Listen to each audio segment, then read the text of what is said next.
In the past week, there have been at least 5 threats made against local schools, most recently Cabrillo High School. KSBY News reporter Fabiola Ramirez found out what happens to the students accused of making those threats. She joins us now live in San Luis Obispo. Bobby? School districts in the area want to remind students that there are consequences to what they say or what they post. For those threats that have been happening here around or locally, disciplinary actions have been taken.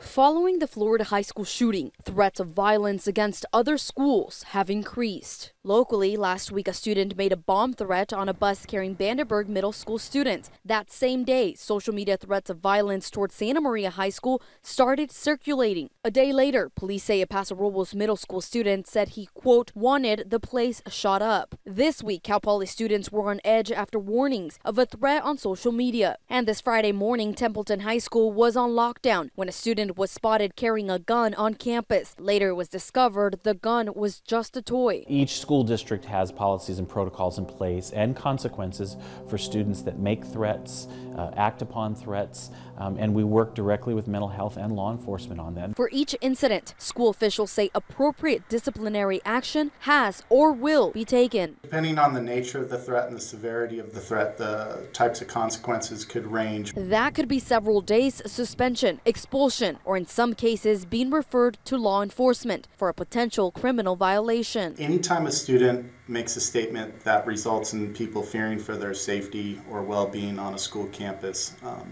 consequences can be very severe, even if the statement wasn't intended to create that level of fear.